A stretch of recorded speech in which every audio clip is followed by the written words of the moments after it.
ನಮಸ್ಕಾರ, ಶುಭೋದಯ. ಸಂಕಲ್ಪ ಸುದ್ದಿ ಕಾರ್ಯಕ್ರಮಕ್ಕೆ ತಮ್ಮೆಲ್ಲರಿಗೂ ಆತ್ಮೀಯ ಪ್ರೀತಿಯ ಸ್ವಾಗತ ಹೇಳ್ತಾ ಇರೋದು ನಾನು ಅನುಷಾ. ಮೊದಲನೇ ಬಾರಿ ನಮ್ಮ ಚಾನಲ್ ವೀಕ್ಷಿಸ್ತಿದ್ದೀರಾ ಅಂತಂದ್ರೆ ಈಗ ನಮ್ಮ ಚಾನಲ್ನ ಸಬ್ಸ್ಕ್ರೈಬ್ ಮಾಡಿ, ನಮ್ಮ ವಿಡಿಯೋಸ್ನ ಲೈಕ್ ಮಾಡಿ.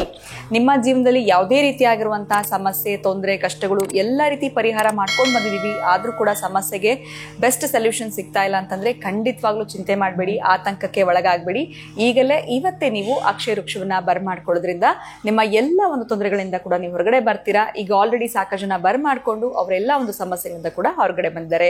ಸಾಕಷ್ಟು ಜನ ಕಾರ್ಯಕ್ರಮನ ಹೊಸ ವೀಕ್ಷಕರು ವೀಕ್ಷಿಸ್ತಿದ್ದೀರಾ. ಇದನ್ನ ಹೇಗೆ ಬರ್ಮಾಡ್ಕೊಳ್ಬೇಕು, ಇದೆಲ್ಲದ್ರ ಬಗ್ಗೆ ತಿಳ್ಕೊಳ್ಬೇಕು ಅಂತಂದ್ರೆ ಸ್ಕ್ರೀನ್ ಮೇಲೆ ಕೂಡ ನಿಮಗೆ ಸಂಖ್ಯೆಗಳು ಬರ್ತಾ ಇದೆ. ಅವಶ್ಯಕತೆ ಬಿದ್ದಲ್ಲಿ ಖಂಡಿತವಾಗ್ಲೂ ಕರೆ ಮಾಡಬಹುದು.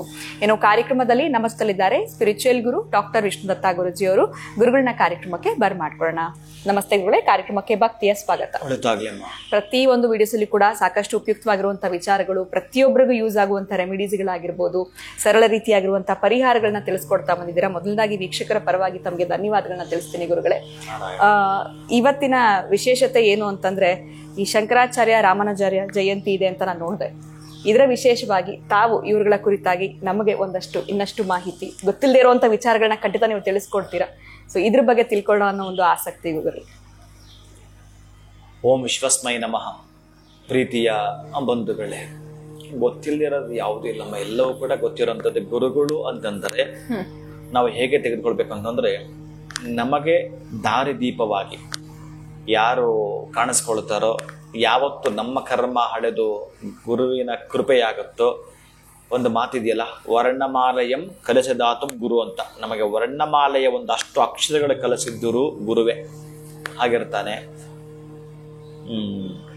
ಈ ಅವಧೂತ ಪರಂಪರೆಯಲ್ಲಿ ಒಂದು ಮಾತು ಹೇಳ್ತಾನೆ. ಯಾರೋ ಒಬ್ಬ ಮೀನು ಹಿಡಿತಿರ್ತಾನಂತೆ. ಆ ಮೀನು ಹಿಡಿಯೋವನ್ನ ಈ ಅವಧೂತರು ಹೋಗ್ಬಿಟ್ಟು, ಈ ದಾರಿ ನಾನು ಇಂಥ ಕಡೆ ಹೋಗ್ಬೇಕು, ಹೆಂಗ್ ಹೋಗ್ಬೇಕು ಅಂತ ಕೇಳಿದ್ರೆ ಅವನೇನು ಉತ್ತರವೇ ನೀಡೋದಿಲ್ಲ. ಅವನ ಕಡೆ ಅವನಿರ್ತಾನೆ. ಆ ಬಲೆ ಎಲ್ಲ ಹಾಕಿದ್ದ ಆದ್ಮೇಲೆ ಏನ್ ಕೇಳಿದ್ರೆ ನೀವು ಅಂತಾನಂತೆ. ಸಾಕು ಬಿಡಪ್ಪ, ನನ್ಗೆ ಗೊತ್ತಾಯ್ತು ಅನ್ನಂತೆ. ಅಂದ್ರೆ ನಮ್ಮ ಯಾರು ಏನೇ ಕೂಡ ನಮ್ಮನ್ನ ಮಾತಾಡಿಸಿದ್ರು ನಮ್ಮ ಕಾನ್ಸಂಟ್ರೇಷನ್ ಯಾವುದ್ರ ಮೇಲಿತ್ತೋ ಅದರಿಂದ ಈ ಅವಧೂತರು ಭಗವಂತನ ಬಳಿ ಕಾನ್ಸಂಟ್ರೇಟ್ ಮಾಡಿ ಹೇಗ್ ಮಾಡ್ಬೇಕು ಅಂತ ಕಲ್ತ್ಕೊಂಡ್ರಂತೆ. ಅಂದ್ರೆ ಅವರಿಂದಲೂ ಕಲಿಯೋದಿದೆ ಅಂತ, ಪ್ರತಿಯೊಬ್ಬರಿಂದಲೂ ಕಲಿಯೋದಿದೆ. ಅದಕ್ಕಾಗಿ ನಮ್ಮ ಜಗತ್ತಿನ ತ್ರಿನೇತ್ರಗಳು ಅಂತ ಕರೀಬಹುದು. ಯಾರನ್ನ? ಶಂಕರಾಚಾರ್ಯರನ್ನ, ರಾಮಾನುಜಾಚಾರ್ಯರನ್ನ, ಹಾಗೆ ಮಧ್ವಾಚಾರ್ಯರನ್ನ. ಅಂತಹ ದಿನಗಳು ಇದೀಗ ಅವರ ಸ್ಮರಣೆಯನ್ನು ಪ್ರತಿನಿತ್ಯವೂ ಮಾಡಿಕೊಳ್ತಕ್ಕಂತಹದ್ದೇ ಗುರು ಪರಂಪರಾ ಅಂತ ನಾವು ಹೇಳಿಕೊಳ್ತೀವಿ. ಶ್ರೀಶೈಲೇಶ ದಯಾಪಾತ್ರಂ ದೀಭಕ್ತ್ಯಾದಿ ಗುಣಾರ್ಣವಂ ಯತೀಂದ್ರ ಪ್ರಾಣ ಒಂದೇ ರಮ್ಯಜಾ ಮಾತರಂ ಮನಿಂ ಲಕ್ಷ್ಮೀನಾಥ ಸಮಾರಂಭಂ ನಾಥಯಾಮನ ಮಧ್ಯಮಂ ಅಸ್ಮದಾಚಾರ್ಯ ಪರ್ಯಂತಂ ಒಂದೇ ಗುರು ಪರಂಪರಾ ಶ್ರುತಿಸ್ಮೃತಿ ಪುರಾಣಾನಾಂ ಆಲಯಂ ಕರುಣಾಲಯಂ ನಮಾಮಿ ಭಗವತ್ಪಾದಂ ಶಂಕರಂ ಲೋಕಶಂಕರಂ. ಹೀಗೆ ಗುರುಗಳಿಗೆ ಸಂಬಂಧಪಟ್ಟ ಸ್ತೋತ್ರವನ್ನ ಆ ಗುರು ಪರಂಪರಾ ಹೇಳಿಕೊಳ್ಳುತ್ತಾ, ಯಾವುದಕ್ಕಾದ್ರೂ ಅಷ್ಟೇ ಒಂದು ಪ್ರಾರ್ಥನೆ ಮಾಡಬೇಕಾದ್ರೆ, ಒಬ್ಬ ಮಿನಿಸ್ಟ್ರು ಒಂದು ಪ್ರಮಾಣ ವಚನ ಮಾಡಬೇಕಾದ್ರೆ ಆ ದೇವರ ಮೇಲೆ ಹಾಣೆ ಮಾಡುತ್ತಾನೋ ಅಥವಾ ಅವನಿಗೆ ಸಂಬಂಧಪಟ್ಟ ತಾಯಿ ಮೇಲೆ ಹಾಣೆ ಮಾಡುತ್ತಾನೋ, ಅದೇ ಒಂದು ಪ್ರಾರ್ಥನೆ. ನಾನು ನನಗೆ ಕೊಟ್ಟಿರತಕ್ಕಂಥ ಜವಾಬ್ದಾರಿಯನ್ನ ಈ ದೇವರ ಮೇಲೆ ಹಾಣೆ ಮಾಡಿ ಹೇಳುತ್ತಿದ್ದೇನೆ, ನಿಭಾಯಿಸ್ತೇನೆ, ಸತ್ಯದಿಂದ ನಡ್ಕೊಳ್ತೇನೆ, ಪ್ರಾಮಾಣಿಕವಾಗಿರುತ್ತೇನೆ. ನನಗೆ ಕೊಟ್ಟಿರೋ ಜವಾಬ್ದಾರಿಯನ್ನ ನಾನು ಸಂಪೂರ್ಣವಾಗಿ ಪ್ರಾಮಾಣಿಕವಾಗಿ ಜವಾಬ್ದಾರಿತವಾಗಿ ನಾನು ಮಾಡುತ್ತೇನೆ ಅಂತಕ್ಕಂಥದ್ದು ಪ್ರಮಾಣ ವಚನ ಸ್ವೀಕಾರ ಮಾಡ್ತಾರೆ. ಪ್ರಮಾಣ ಅಂದ್ರೇನೆ ಭಗವಂತ, ಪ್ರಮಾಣ ಅಂದ್ರೇನೆ ಗುರುಗಳು. ಅದಕ್ಕಾಗಿ ನಿಮಗೆ ವಿದ್ಯೆ ಕಲಿಸಿಕೊಟ್ಟಿರ್ತಕ್ಕಂಥ ವಿದ್ಯಾ ಗುರುಗಳನ್ನ ಬಹುಶಃ ಸಾಧ್ಯವಾದರೆ ಮಾತಾಡಿಸ್ತಾ ಬನ್ನಿ. ಅವ್ರು ಯಾವುದಾದ್ರೂ ಕಷ್ಟದಲ್ಲಿ ಸಿಲುಕಿದ್ರೆ ಅವ್ರು ಸ್ವಲ್ಪ, ನೀವು ಯಾವುದಾದ್ರೂ ಯಾವಾಗ ಕಷ್ಟದಲ್ಲಿ ಇದೆಯೋ ಅದಕ್ಕೆ ಸಂಬಂಧಪಟ್ಟ ಆಗಿರತಕ್ಕಂತಹ ಸಹಾಯವನ್ನ ಮಾಡುವಂಥದ್ದು. ಇನ್ನು ಈ ದಿನ ಅಂತೂ ಹೇಳ್ಬೇಕಂದ್ರೆ ಇನ್ನು ಶಂಕರಾಚಾರ್ಯರದ್ದು, ರಾಮಾನುಜಾಚಾರ್ಯರದ್ದು ಮಾತಾಡೋದು ಬಹಳ ದೊಡ್ಡದಾಗಿರತಕ್ಕಂತಹದ್ದು. ಆದರೆ ಈ ದಿನಾಚರಣೆ ಇದೆಯಲ್ಲ, ಎಲ್ಲಾದರೂ ಆ ಜಯಂತಿಗಳು ನಡೀತಿರ್ತವೆ, ಅಲ್ಲಿ ಹೋಗಿ ಒಂದು ಸೇವೆಯನ್ನ ಮಾಡತಕ್ಕಂತಹದ್ದು. ಸೇವಾ ಮನೋಭಾವನೆ ಇದ್ದು ಅದೇ ಹೇಳಿದ್ದು, ನಮಗೇನಾದರೂ ಗುರುವಿನ ಕೃಪೆ ಇಲ್ಲ ಅಂತಂದರೆ ಕೆಲವು ಜಾತಕಗಳ ರೀತಿ ಇವರು ಗುರುಬಲವೇ ಇರಲ್ಲಪ್ಪ ಹಾಗೆಲ್ಲ ಕೆಲವರು ಮಾತಾಡ್ತಾರೆ. ಇನ್ನು ಇವ್ರಿಗೆ ಮದುವೆನೇ ಹಾಗಲ್ಲ, ಮಕ್ಕಳು ಹಾಗಲ್ಲ, ಇಂಥವೆಲ್ಲ ಇರ್ತವಲ್ಲ. ತೀರಾ ನೀವು ದೊಡ್ಡ ಮಟ್ಟದ್ದು ಏನೇನು ಮಾಡ್ಕೊಂಡಿದ್ದೀರೋ, ಎಷ್ಟು ದೊಡ್ಡ ದೊಡ್ಡ ಆಸ್ಪತ್ರೆಗಳು ಸುತ್ತಿದ್ದರೋ ಮಕ್ಕಳಿಗೋಸ್ಕರ, ಅಥವಾ ಯಾವುದು ನಿಮಗೆ ಬೇಕಾಗಿತ್ತೋ ಅದನ್ನು ಪಡೆದುಕೊಳ್ಳೋಕ್ಕಾಗಲಿಲ್ಲ ಅಂತಂದರೆ ಕೇವಲ ಈ ದಿನ ನೀವು ಗುರುಗಳ ಸೇವೆ ಮಾಡೋದ್ರಿಂದ ಒಂದಷ್ಟು ಹೂಗಳನ್ನು ತೆಗೆದುಕೊಡ್ತೀರೋ, ಒಂದಷ್ಟು ಪ್ರಸಾದವನ್ನು ನಿಮ್ಮ ಕೈಯಿಂದ ಅಲ್ಲಿ ಬಡಿಸ್ತೀರೋ, ಅಥವಾ ನಮ್ಮ ಶಕ್ತಿ ಏನೂ ಇಲ್ಲ ಅಂತಂದರೆ ಅಲ್ಲಿ ಊಟ ಮಾಡಿರ್ತಕ್ಕಂಥ ಎಲೆಗಳನ್ನು ತೆಗಿತೀವೋ, ಬಹುಶಃ ಎಲೆಗಳನ್ನೇನಾದರೂ ತೆಗೆದರೆ 8 ಬಡತನಗಳು ನಿವಾರಣೆ ಆಗ್ತಾವಂತೆ ಈ ದಿನ ನಾವು ಮಾಡಿದರೆ. ಎಲ್ಲರೂ ಊಟ ಮಾಡೋ ಹೋಗಿರ್ತಾರಲ್ಲ, 8 ತರಹದ ದಾರಿದ್ರ್ಯ ನಿವಾರಣೆ ಆಗುತ್ತಂತೆ ಈ ದಿವಸ ನಾವೇನಾದರೂ ಒಂದಷ್ಟು ಸೇವೆಯನ್ನು ಮಾಡೋದ್ರಿಂದ. ಅದರ ದರ್ಪ ಯಾವುದೇ ಕಾರಣಕ್ಕೂ ಎಲ್ಲೂ ಬೇಡ. ಗುರುಗಳ ಬಳಿ ನೀನು ಎಷ್ಟು ಯಾವ ಎತ್ತರಕ್ಕೆ ಬೆಳೆದರೂ ಕೂಡ ತಲೆ ತಗ್ಗಿಸಿಯೇ ನೀನು ನಡ್ಕೋಬೇಕಂತೆ. ತಲೆ ತಗ್ಗಿಸಿ ನಡೆದಾಗಲೇ ನೀನು ಇರ್ತಕ್ಕಂಥ ಎತ್ತರ ಗೊತ್ತಾಗೋದಂತೆ. ಅದಕ್ಕಾಗಿ ವಿನಯ ಇದೆಯಲ್ಲ, ಸವಿನಯ ಪ್ರಾರ್ಥನೆಯೊಂದಿಗೆ ನಿಮ್ಮ ವಿನಯ 100 ಮಡಿ ಆಗಲಿ ಈ ದಿವಸ.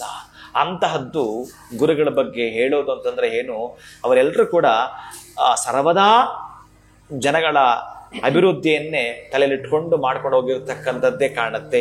ಅದು ದ್ವೈತ ಆಗಿರಬಹುದು, ಅದ್ವೈತ ಆಗಿರಬಹುದು, ವಿಶಿಷ್ಟ ಅಂತ ಸಿದ್ಧಾಂತ ಆಗಿರಬಹುದು. ಇನ್ನು ವಿಶಿಷ್ಟಾದ್ವೈತ ಸಿದ್ಧಾಂತ ಇರುವಂಥದ್ದು, ದ್ವೈತ ಸಿದ್ಧಾಂತ ನಮ್ಮ ಮಧ್ವಾಚಾರ್ಯರು ಪ್ರಾರಂಭಿಸಿರುವಂಥದ್ದು, ಇನ್ನು ಅದ್ವೈತ ಸಿದ್ಧಾಂತ ಶಂಕರಾಚಾರ್ಯರು ಕೊಟ್ಟಿರ್ತಕ್ಕಂತಹದ್ದು, ಇನ್ನು ಸ್ವಲ್ಪ ವಿಭಿನ್ನವಾಗಿ ವಿಶಿಷ್ಟಾದ್ವೈತ ಸಿದ್ಧಾಂತವನ್ನು ನಮ್ಮ ರಾಮಾನುಜಾಚಾರ್ಯರ ಕೊಡುಗೆ ಕೊಟ್ಟಿರ್ತಕ್ಕಂಥದ್ದು. ಇವೆಲ್ಲವೂ ಕೂಡ ಅದ್ಭುತವಾಗಿರ್ತಕ್ಕ ಸಬ್ಜೆಕ್ಟ್ಗಳು.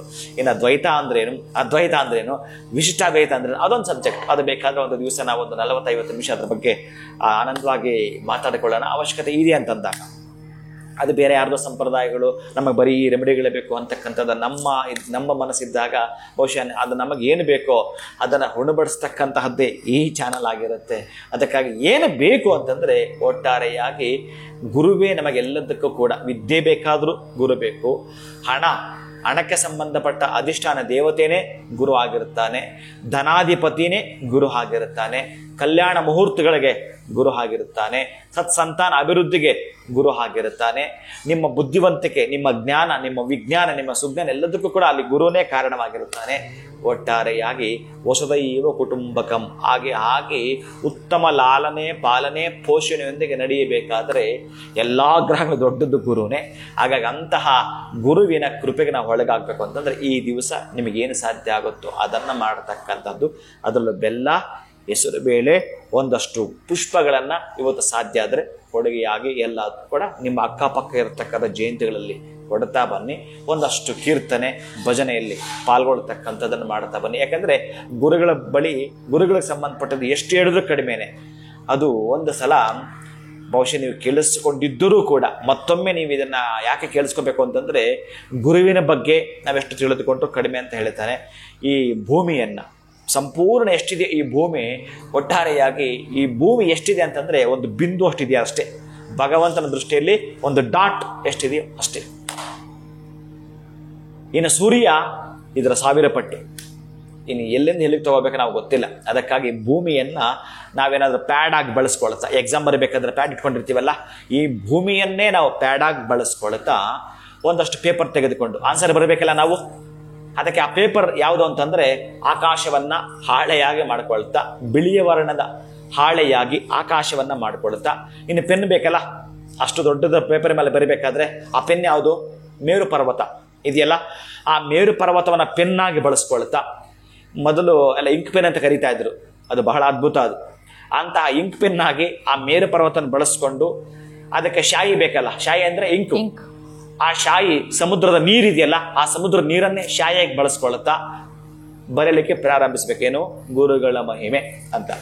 ಗುರುಗಳ ಮಹಿಮೆಯನ್ನೇನಾದರೂ ಬರೀಲಿಕ್ಕೆ ಪ್ರಾರಂಭಿಸಿದರೆ ನಮಗಿರ್ತಕ್ಕಂತಹ ತಾಯಿ ಗರ್ಭದಿಂದ ಹಿಡಿದು ನಮಗೆ ಬಾಲ್ಯಾವಸ್ಥೆಯಲ್ಲಿರತಕ್ಕಂತಹ ಆ ಅಮ್ಮನೇ ಗುರುವಾಗಿ, ಅಮ್ಮನ ನಂತರ ಗುರುವಾಗಿ ನಮ್ಮ ವರ್ಣ ಮಾಲೆಗಳನ್ನು ಕಲಿಸಿರ್ತಕ್ಕಂತಹ ಗುರುವು ಬಾಲ್ಯಾವಸ್ಥೆಯಲ್ಲಾಗಿರ್ತಕ್ಕಂತಹ ಗುರುಗಳಿಂದ ಹಿಡಿದು ನನ್ನದಾಗಿರ್ತಕ್ಕಂಥ ಕೌಮಾರಾವಸ್ಥೆಯಲ್ಲಿನ ಗುರುಗಳು, ನನ್ನದಾಗಿರತಕ್ಕಂತಹ ಯೌವನದ ಗುರುಗಳು, ನನ್ನದಾಗಿರತಕ್ಕಂತಹದ್ದು ಏನು ಯೌವನಕ್ಕೆ ನಂತರ ಮುಪ್ಪು, ಎಲ್ಲ ಆಯಾಮಗಳಲ್ಲೂ ಯಾರು ಗುರುಗಳಾಗಿ ಕಾಣಿಸ್ಕೊಂಡಿದ್ದಾರೆ ಇದ್ದಾರೋ ಅಂತಹ ಗುರುಗಳ ಮಹಿಮೆಯನ್ನೇನಾದರೂ ನೀವು ಬರೆಯಲಿಕ್ಕೆ ಪ್ರಾರಂಭಿಸಿದರೆ ಬಹುಶಃ ಅಷ್ಟು ದೊಡ್ಡದಾಗಿರ್ತಕ್ಕಂಥ ಆಕಾಶವನ್ನ ಹಾಳೆ ಮುಗಿದೋಗಿರುತ್ತಂತೆ.